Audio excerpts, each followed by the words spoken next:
Hi, my loves, and thank you again for tuning in today for my how-to tutorial on a full set.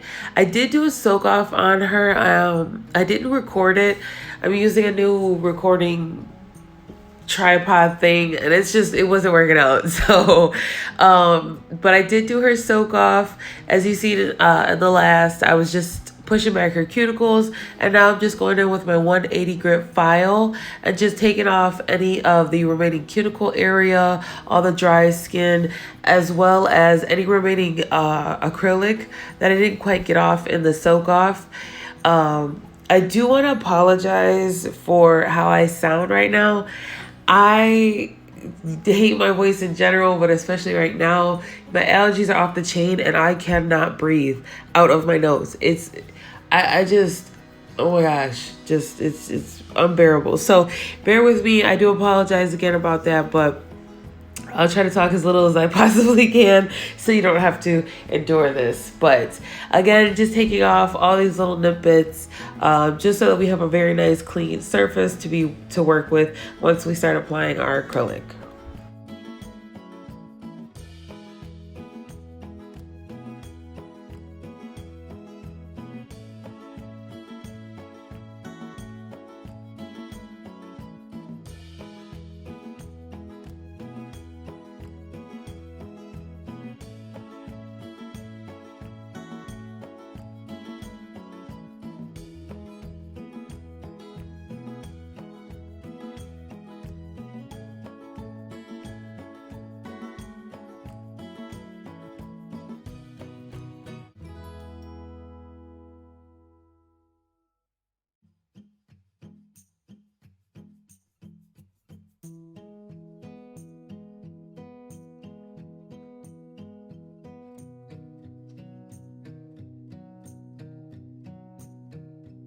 Okay, now that I've cleaned off the natural nail plate, what I'm going to do is size my nail tips and apply them.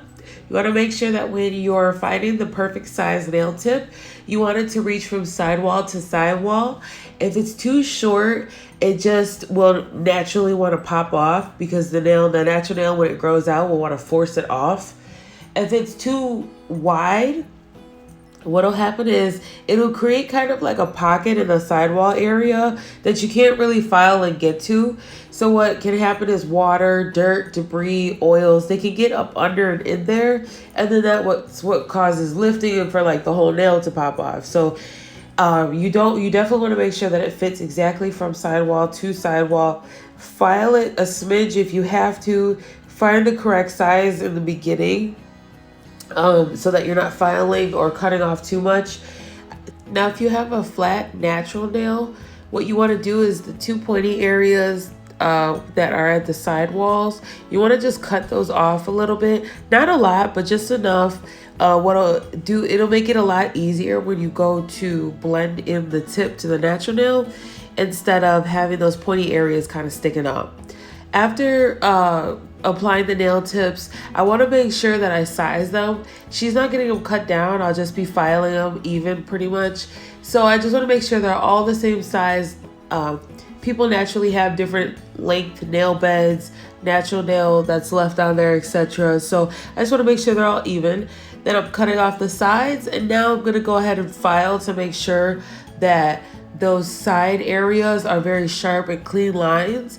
The way I explain it to people is that this is the most important part because you want to make sure that you're creating really nice, clean lines to color inside of or layer acrylic inside of. That's how I look at it, kind of like coloring in a coloring book. To make sure that you're inside the lines, it helps to have those lines there already and defined very well. So just make sure that you're getting a nice, clean shape. She doesn't usually get a curve in her nails. Usually they're flat.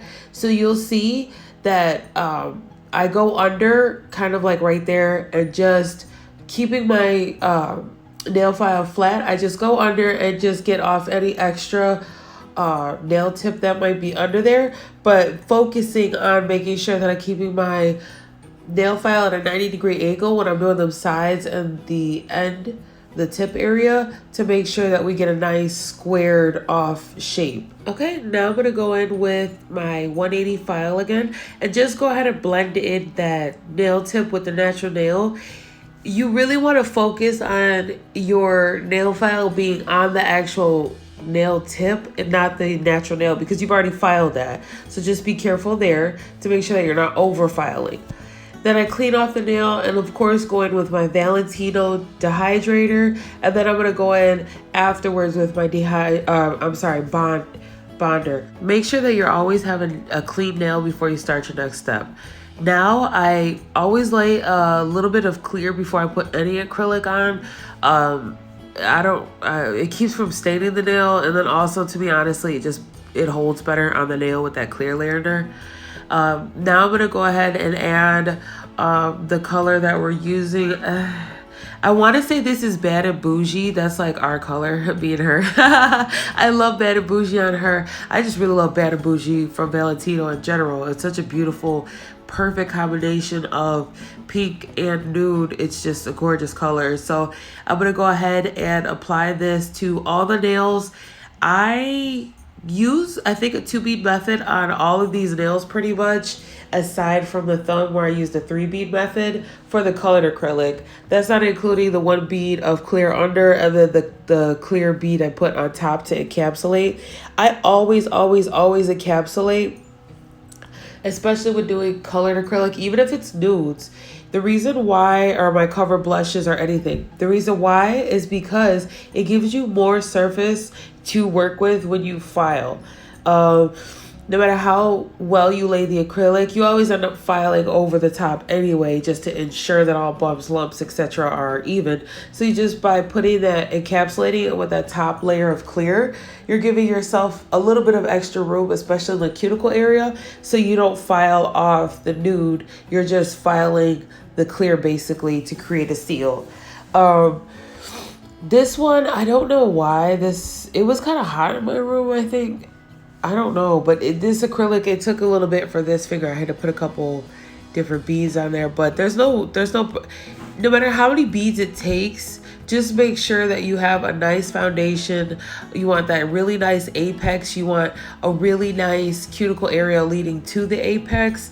And you want it all to be smooth and even and just really, really uniform.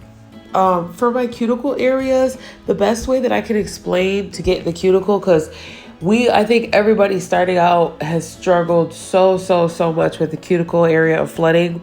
The best way I can describe it is to take your bead and you want to get very close to the cuticle and bounce.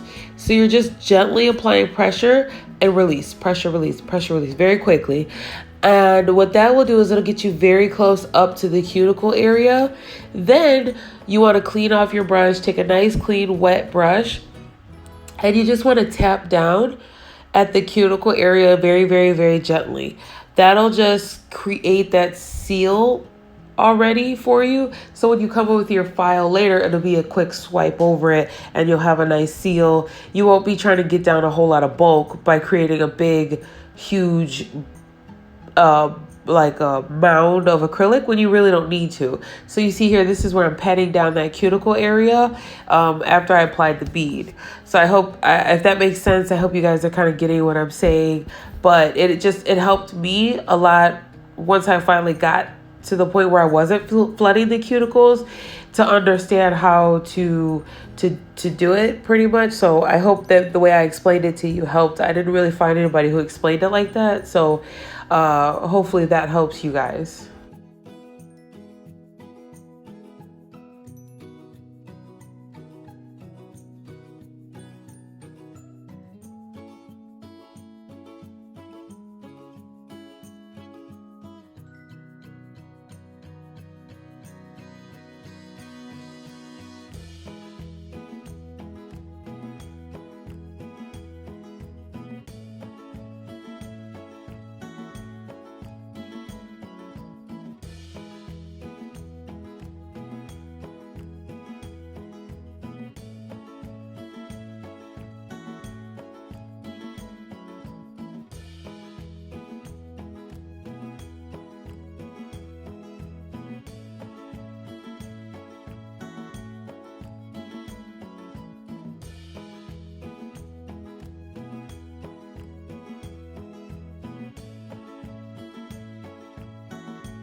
Okay, now that I've laid the acrylic, I'm gonna go ahead. I did my tap test where I take my file and I tap, tap, tap.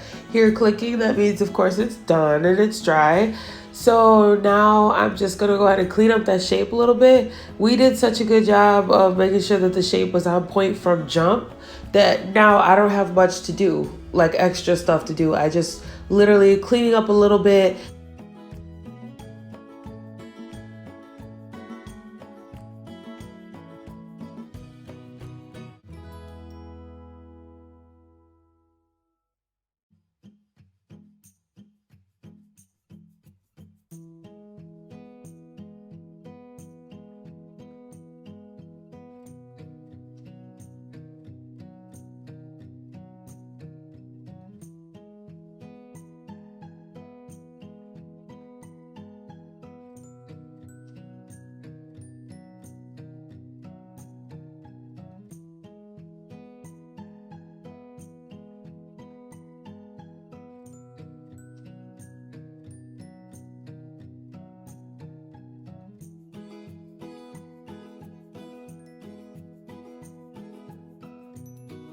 Then I'm gonna take my, this is my 4-in-1 or 5-in-1. I can never remember, but I do link it below in the description box.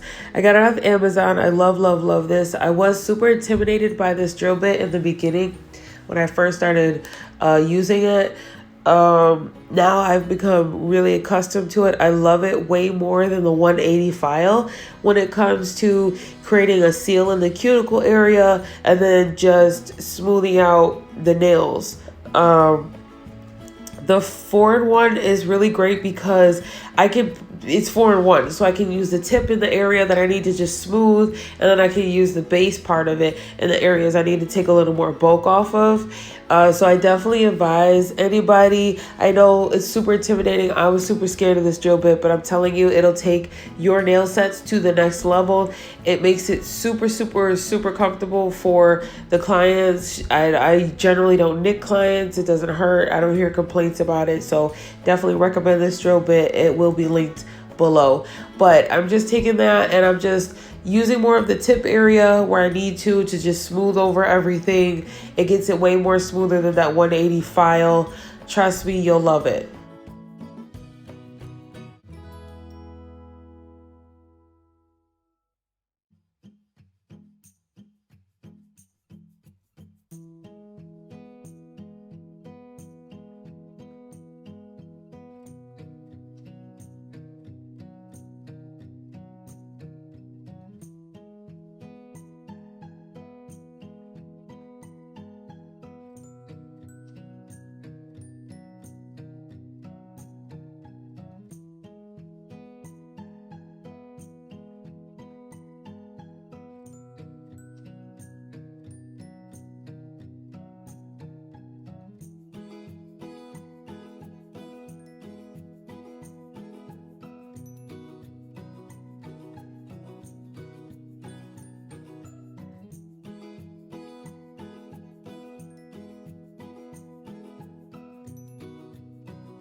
Now I'm taking my favorite little mini buffer that all my clients make fun of me for. And I'm just going over and just finishing off this set with a nice smooth buffing to make sure that even though that 4-in-1 drill bit, I'm telling you, it smooths it so well, this just takes it to a completely other level and making sure that, it's not even that much work. That 4-in-1 drill bit did so good. I literally just go over the nails a few times with my little mini buffer. Don't do me. It's super comfortable. I advise y'all to try it. And it works. Everybody makes fun of me, but I love this little buffer. It's perfect. It works. And yeah, so just smooth them over just to make sure when we do our paint, This buffing is always so important, because when you start painting, if you've not buffed correctly, you will have a lot of divots, dents, lines for the paint to get into, which will cause your lines to smear, to look bleed, like to look like they're bleeding or whatever and all that. So I'm telling you, make sure you have the smoothest surface so that your paint just glides on. Speaking of paint, now I am cleaning off my nails so I can slay this paint job. Ice cream paint job. Yo, do you all remember? Oh, do you remember that song? Ice cream paint job, clean. Okay, anyway. So I've cleaned off all of our nails with just some alcohol, and I just get like whatever the crumblies are on the extra area, like on the cuticles and stuff with the alcohol. Now, I think it was like every other finger is all white pretty much. So I think it was the pinky, the middle, and then the thumb. Then I'll repeat that later too, just so that we can get 2 coats on it, get a nice solid white. Valentino colors are really pigmented. Usually they're pretty good. And while you made it like feel like you don't need 2 coats because they're so pigmented, you definitely want to make sure that you put 2 coats so you have the strength behind it. That gives you if you think the first coat is good, when you put the second coat, you're like, dang, nothing can be seen through it. Unless, of course, it's like a jelly color. But anyway, so highly recommend Valentino. You'll probably always see me using Valentino. I've used a couple other companies. I think I used D&D and Apple and some other stuff when I was working in a salon. They're okay. I just had issues. I just didn't like those. So I just recommend definitely for sure Valentino. The only other company I use, 2 of them, is Mia Secret. That's like my clears. And Young Nails, I have their dip system. I don't really get a lot of dip clients. Personally, I like it. I mean, it's a decent system, but I do have some Kira Sky that I got from a friend. I really want to try those. I'm still working on a tutorial video for those and like review on how I feel about those. So, but yeah, anyway, using Valentino again, this is where I'm doing the second coat, making sure that it being a gel polish, all paint that's in that cuticle area, you want to get it off before you cure it. Once you cure it, even though it's on the cuticle area, it's so hard, dang near impossible to get off until they wash, they take a shower or whatever, then it usually comes off. But for picture's sake, it's just for, the look that they're paying for. You want to make sure it's clean and that you're getting all the extra additional stuff off of there before you cure it.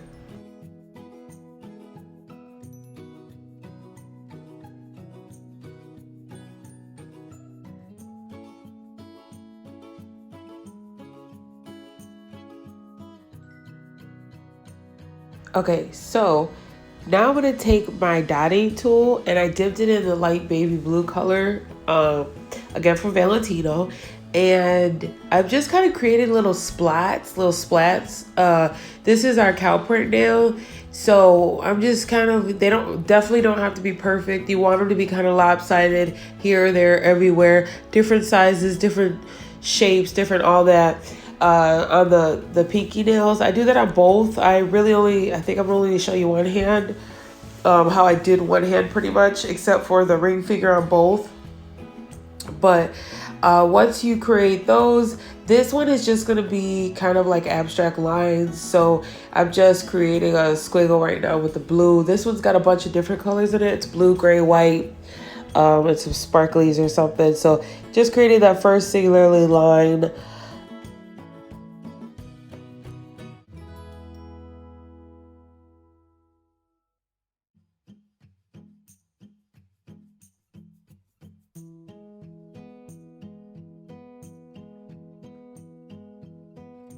The middle fingers are the seeing eye nails. So, but the difference with these is they're going to be blue, gray, and black instead of the regular blue, white, and black. So I'm just creating a couple big dots, a couple medium, a couple small. You just want to create that dimension, and you don't want them to be you want them to be uniform in the sense that they're all nice, clean, circular dots, but you don't want them to be uniform, like all the same size. You want to have a bunch of different sizes on there.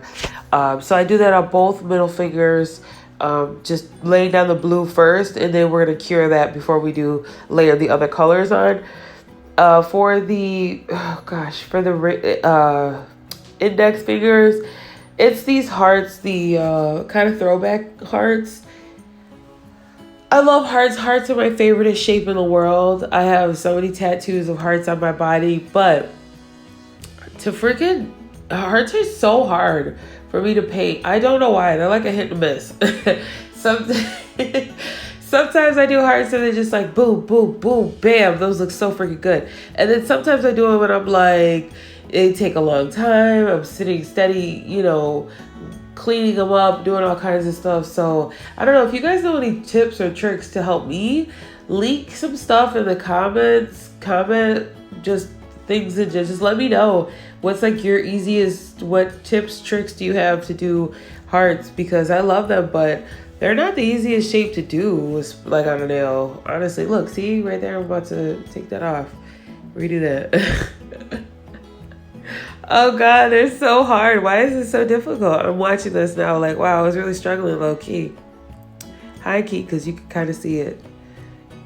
Anyway, so yeah, these are just going to be the throwback hearts. I'm going to lay the blue down before I do the little white accent pieces. Y'all don't judge me on this nail and how I achieve my yin yang look. I cannot figure out how to like get the little white, I don't know, the little white dot that's, I guess I could have put a white dot. Duh. So you'll see me struggle in this for no reason. I'm just realizing right now I struggle for no reason, because right there, I should have just cured that. Then boom, popped a little white dot on. No, look what I do. Y'all, look what I do. I don't know. I thought I was MacGyver or something. It's probably because I was probably high. Look at this. Why did I do that? Why did I do all that? Why did I do all that? Took a little piece of a tissue to make a little... Look how big the hole got. Oh my God, look how big that hole got. And just to paint it. When I could have just, all I had to do was layer that little white dot. Anyway. Wow. Yeah, so the thumbs will be yin yang. Wow, I can't believe I really struggled like that. Oh, so this is the other ring finger that I wanted to show you guys. This looks so bomb. I loved this one. It was just, it couldn't have turned out any better. And it's only just a couple lines, but it was just turned out so beautiful. I do want to say one real quick tip is that when you're doing the cuticle area, when you're putting colors, line colors next to each other, you want to make sure that there's no spacing or no lines in between, that gray met up with that blue perfectly, and there was no open area to see any nails. It was just blue line, gray line. I didn't do that before, and I was wondering why my looks were off. It helps to just create, if you get what I'm saying, like to make sure that blue and gray lines are very clean and very neat next to each other.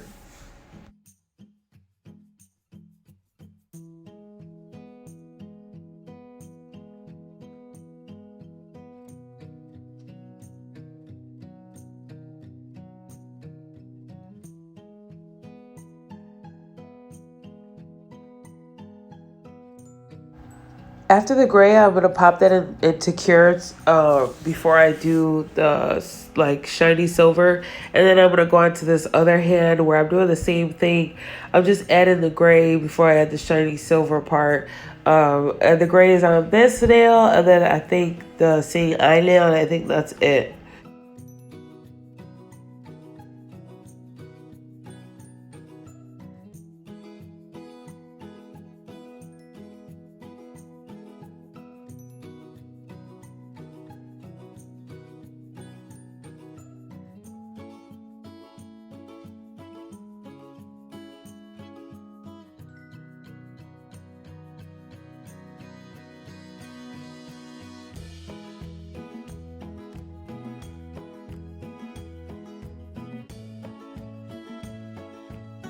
This is the part where I add the white accents to the blue hearts. This is what gives it kind of the airbrush 90s throwback effect. I kind of want to get an airbrush machine. Anybody watching this, if you have an airbrush machine for nails, comment below. Let me know what you think, just so that I can, you know, maybe I might get one. I don't know. Let's see what the comments are. And here I go. Here I go again, struggling with this yin. Here I go again, struggling with the yin. Oh gosh. Now I'm gonna finish off that ring finger on her right hand. This is the one where the abstract line one, it looks a little different. This one, this specific finger to me just turned out so freaking bomb. Like, OMG, I'm in love with that one. But I'm gonna do it on both hands. And then, you know, just finish off any the black dots and the seeing eye fingers, etc., etc. Cure these, and then I'll top coat them.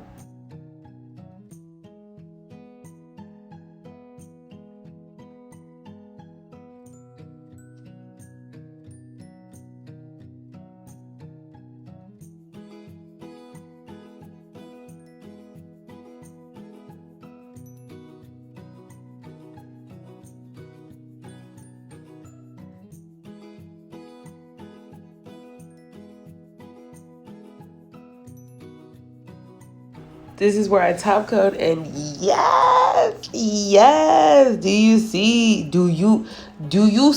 You see what I did? You see the slate? Oh, you can even tell just how she's holding her little pinky out. Like, she is feeling this set right now. This is definitely bad bitch activation. Oh, if you know, you feel me? Even my little short nail clients, they love when the bad bitch activation happens. This set right here, I'm in love with. One of my favorites for sure, especially the line work, all the combination of it. It just is beautiful. Apex shape, foundation from start to finish. This set is so bomb. I want to thank you guys for sure for tuning in. I know I don't have a lot of views and a lot of comments, a lot of all that. Don't be afraid to get active on my pages. I'm really friendly, you guys. I got Facebook, Instagram, Snapchat, you name it, I probably got it on the social media side, so we could go ahead and, you know, just hit me up. Let me know what your comments are. I'm really open to constructive criticism. I love to, you know, talk about stuff, figure it out. You help me out. Let me know some of your tips, some tricks, whatever you see to hear, aside from the yin yang, because I figured out I could do it better. But for sure, definitely make sure that you're liking, subscribing, staying up to date, especially with my TikToks and all that, where I do have some other tutorials that I really kind of don't post on my YouTube because they're just too short, obviously. But yeah, so this is the set that I did. I'm finishing off that top coat. Then I will show you guys how it looks. Thanks again for tuning in, you guys. I appreciate you all so much. I hope you guys have a blessed and safe day, and I will see you guys for next video. Bye, guys.